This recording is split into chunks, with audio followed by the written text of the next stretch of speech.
Everyone, it's Nate from Voltage. Voltage is an industry-leading Bitcoin development platform and infrastructure provider, and in this video, we're going to be talking about LNURL. So LNURL, which is Lightning Network URL, is a standard for encoding information related to the Lightning Network in a sort of URL format using HTTP and the backbone of what we call the internet. It's designed to make it easier to share and interact with Lightning Network payment requests and other Lightning-related data. So it's a way to package Lightning Network information so that it can be easily communicated and processed by different applications and services in an automated way, similar to how a regular URL, on the regular internet, can be used to share a web link. So the original way people used LNURL, or thought that LNURL would be used before we had liquidity marketplaces such as Magma, was an LNURL channel request. And the idea of an LNURL channel request was that it would just simplify getting liquidity and getting channels and opening channels.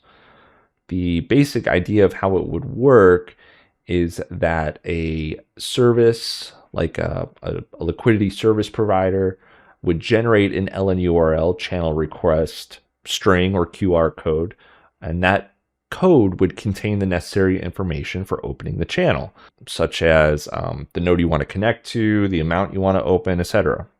The user would then use this QR code or string, just like a regular URL. The Lightning Network wallet app or whatever would parse that information and then prompt the user to confirm the channel. They would confirm the channel, and then the channel would open. The cool thing about the LNURL channel request is that it reduced the need for node runners to manually configure channel settings and that sort of thing. So it would just sort of streamline the user experience for opening up channels. All right, up next is called the LNURL Withdraw.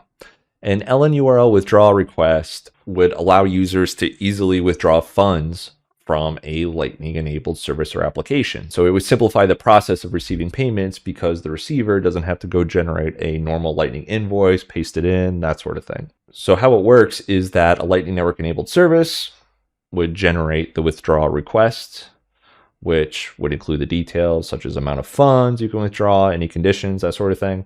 Users can then access that LNURL withdraw request through a QR code or clickable link.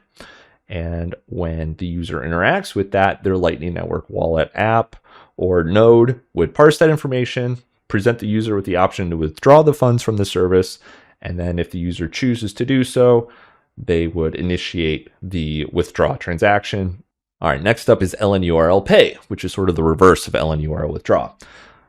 It simplifies the process of paying someone. So rather than the receiver generating a Lightning invoice, they can simply give you a LNURL Pay string, similar to LNURL Withdraw, just the other way around. So a Lightning Network enabled service would generate an LNURL Pay request, and that information would again have the amount being paid, etc. The user would then use that LNURL Pay request QR code on their Lightning node or wallet and process a payment through it. LNURL Pay has morphed into what's known as Lightning Address, where instead of having a long string of just random letters and numbers that has this information encoded, it is boiled down into what looks essentially like an email address, right? You have your username at a domain. So a lot of questions people have is like, what's the difference between LNURL and Bolt 12? And they're fairly similar, but they serve different purposes.